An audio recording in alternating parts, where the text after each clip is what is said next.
Hey, it's Huck, and I am in bed. That's right. You're in bed with Huck. Well, all right, I'm sorry. That was completely uncalled for and unnecessary, and I do apologize. However, it's nevertheless true. I wanted to touch on something that I've been meaning to talk about here, and I thought, well, this is a good as time as any.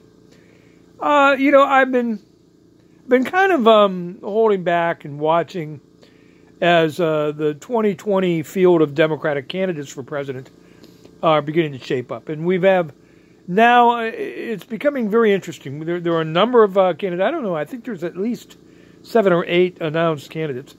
So I think it's 3 women right now that have probably garnered the most attention, I would say, with Kamala Harris, the senator from New York, Kristen Gillibrand of New York. I'm sorry, Harris of California. Gillibrand of New York, and Elizabeth Warren, the senator from Massachusetts. In addition to that, we've got Cory Booker, who is running along with newly announced governor of Washington, and forgive me, I can't remember how to pronounce his name. See, I used to have a neighbor down the street when I was a kid whose name was Inskeep. And I keep wanting to say Inskeep, but I think it's, well, whatever. I think you know who I'm talking about. And of course, there's Bernie Sanders, who is running. There are a couple of other people that are expected to get in the fray, including, of course, many believe would be the front runner, Joe Biden, and I think it's very likely that he will, in fact, announce soon. Sherrod Brown is very likely to jump into the fray here, the senator from Ohio. And, of course, I think I'm forgetting another lady, the senator from Minnesota, Klobuchar. Now,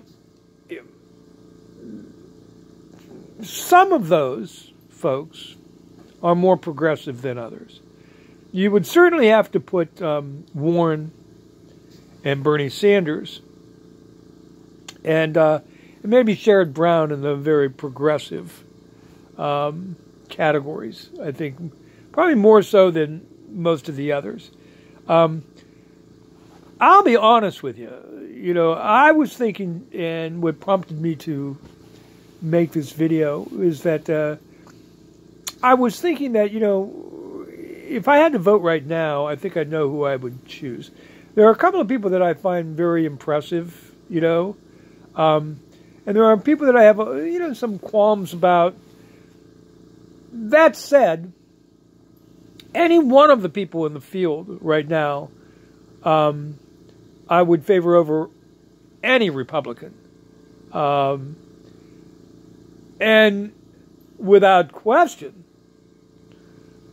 over Donald Trump.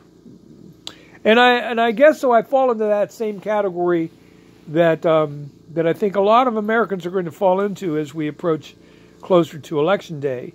And that is that we've got to be careful that we don't all fall into the trap of saying, well, the most important thing is defeat Donald Trump. Well, that goes without saying. However, if we choose a candidate based on what we perceive to be their electability rather than their competence to do what really needs to be done in this country, we may be making a mistake. So, I guess there's a lot of time to sit down and analyze each of these candidates. Obviously, the campaign is just beginning to get underway. It hasn't stopped them from soliciting fundraising emails my way. I have received lots of emails asking for money, particularly from Kamala Harris, Sherrod Brown, in an indirect way, Elizabeth Warren, and I'm trying to think if I've received any others. Bernie Sanders, certainly. Bernie, I think, is very impressive in that, he has laid down a network, probably helped by no small measure with his 2016 run. So he has got a nationwide network of help. But his organization, for some time, has been very impressive. Anybody that spends any time on social media like I do, I see how he and his team are on top of so many things going on in the country. And I get these little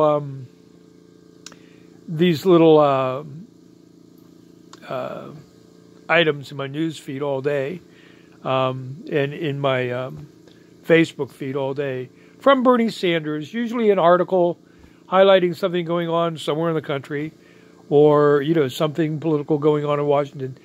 But the sheer volume, and variety of topics that he expounds on is quite spectacular, actually. That's different from saying that he has solutions for all of those situations. But no one can deny that he is aware of a lot of things that need to be addressed.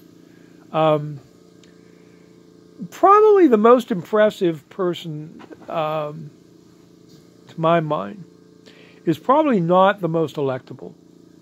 And I think, that's why I find this election going to be, I think, fascinating to see, where the majority of Democrats, are moving. There really are different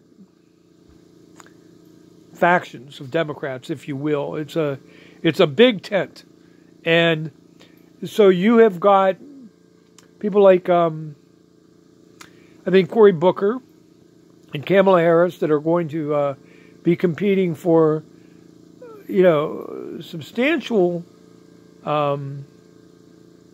portion of the black vote, which is enormously popular or important, in the Democratic Party. And it was, in fact, I think, Hillary Clinton's ability to win over a majority of black voters and perhaps other minorities that helped secure her the nomination in 2016 over Bernie Sanders, who I think was enormously popular with white voters. By the same token, I think there's a lot of people that feel that Bernie Sanders may be very electable because of his popularity with, white working class voters. That may or may not be true.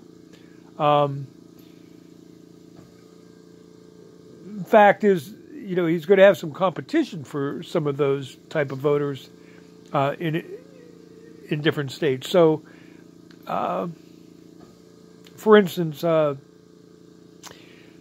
if he has to go head-to-head in Ohio with Sherrod Brown, I'm not sure that Bernie will fare so well, especially with so many other candidates in the race. So, I think it's imperative that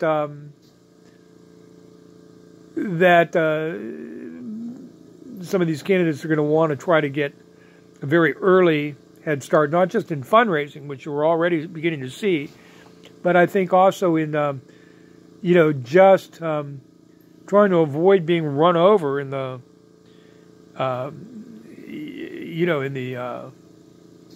attempt to get out of the gate and not be, left kind of standing there watching the race go on without them.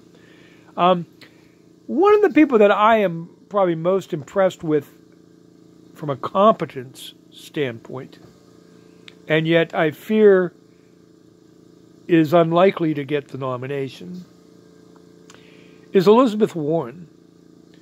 I think she's smart. I think she's got a good grasp on a lot of the economic factors that are driving the inequality in this country. I think she's a hard worker. I think she turns some people off, though. I don't think that she's an inspiring speaker. I believe that she's one of those speakers that she can actually, I hate to say this, but she can actually turn people away from her by her speaking style. It doesn't bother me, but I can see where that might hinder her opportunities with some voters, and that's unfortunate. There's a lot of truth to the idea that people want a leader who's inspiring, who speaks a good game, and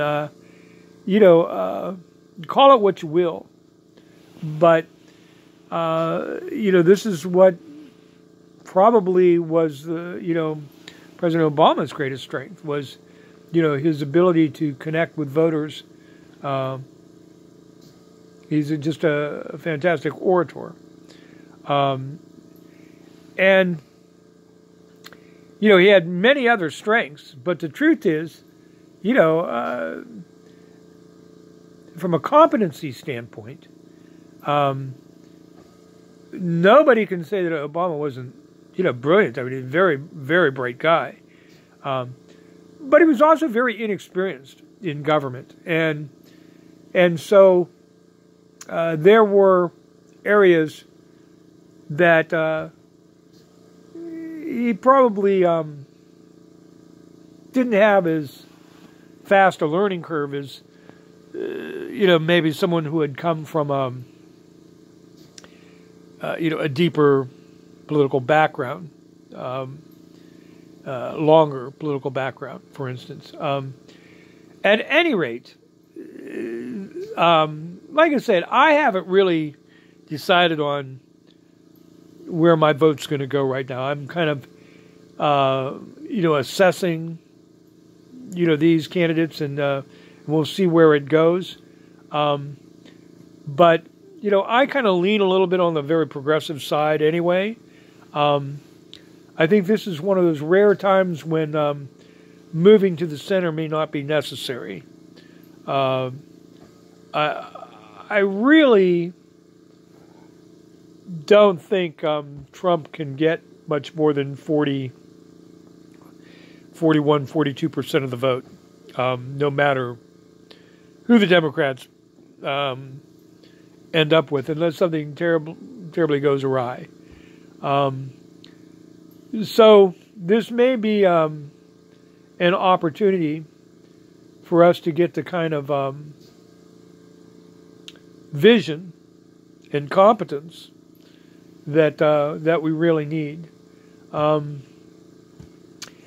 I have some concerns about each and every candidate. They're mild concerns in some cases, but at any rate, I will probably explore some of those concerns in more detail as we go on. Right now, if I had to cast a vote, I'm probably leaning towards Elizabeth Warren at this moment.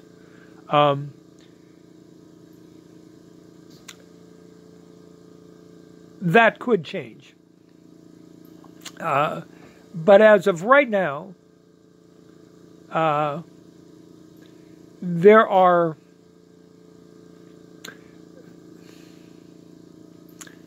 issues I have with candidates who have been inconsistent and or have ties to things that I think are troubling.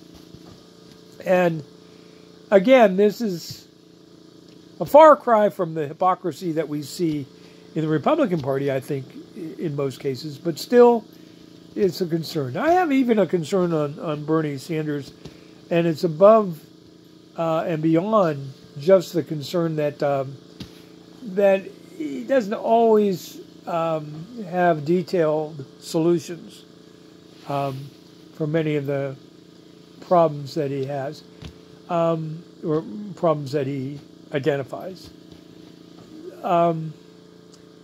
One of the concerns I actually have is, one of his chief campaign staffers is this Dan Devine, I think was his name, who also had ties to Paul Manafort and that whole Ukrainian business over there. And that I've not really seen a real explanation of that satisfied me. So that's kind of a little offsetting for me to a large extent.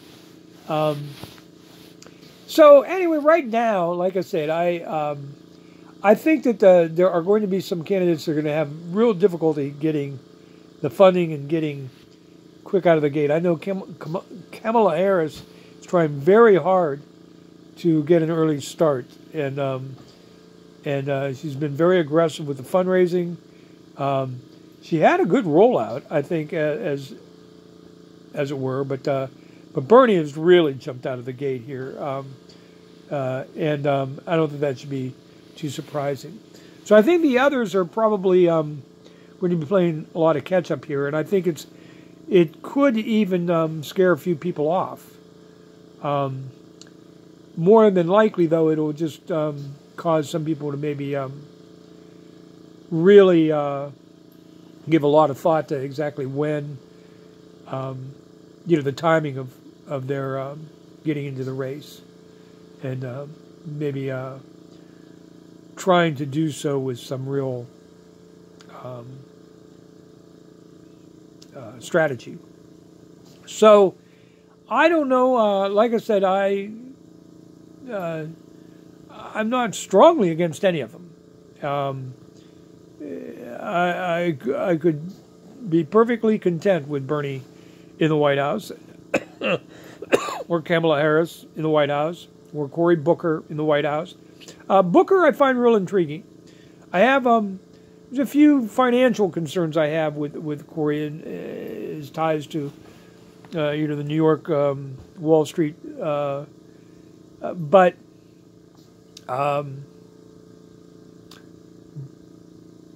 from what I understand of him, he could be quite impressive in many ways. It was interesting to hear of his strong connection to Rachel Maddow. I guess they'd been friends for a long time, went to school together, I think at Stanford. And so she's known him for a very long time and spoke very highly of him when she had him on as a guest here a few weeks ago. So I need to know a little bit more about, some of the direction. Not completely sold on Cory Booker, to be honest with you, but I'm willing to learn more about him, even though I've been aware of him all the way back to his days as mayor in Newark. So I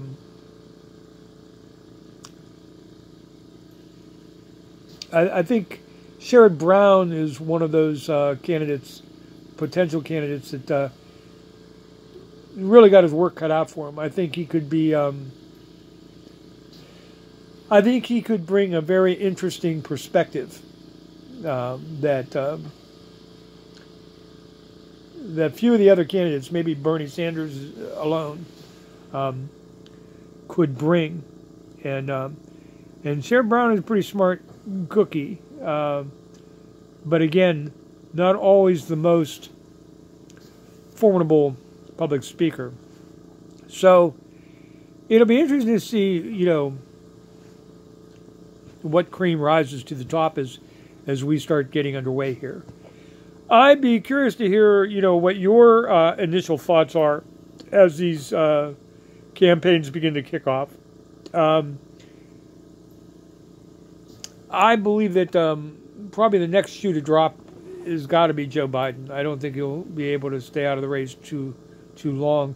There's some valuable people that are already going to be lined up for endorsements, and that's going to be the next big thing. I think is who's going to endorse who, and I think securing some of those early endorsements could make or break a few of these races. Joe Kennedy, for instance, coming out initially for Elizabeth Warren is a big feather in her cap, and I think that as we move on, who is able to secure some of the top talent and some of the top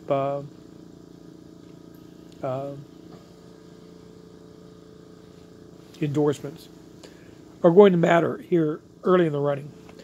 Anyway, that's it from Huck here tonight. And I'm sorry that I'm talking to you. I'm laying here. I wear my oxygen at night, and it's really the only time I try to ever wear it. My doctor has advised me that it's probably best that I do use it at night. So I do. I have been fantasizing for several days now. I just got a car, 2007 Hyundai Elantra, and I've been fantasizing. Weather's been pretty mild, a little cool, but mild here for the last week or so.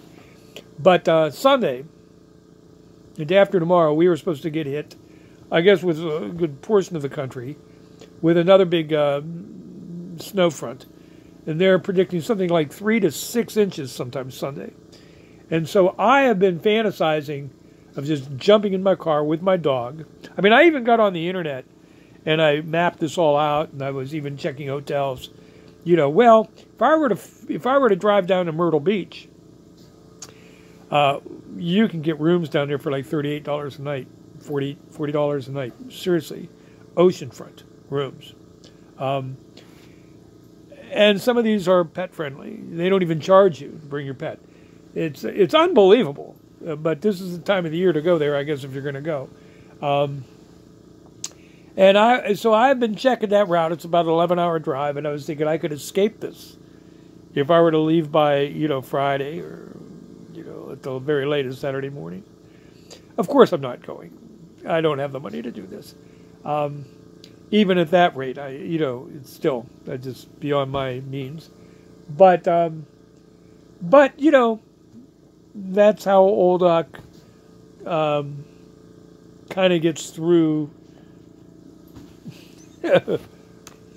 bad weather predictions. He fantasizes of where he could go and what he could be doing. So hopefully maybe by summertime I can go someplace for a few days. We'll see. Anyway, that's it from Huck. Thanks a lot for watching, and I will see you again real soon.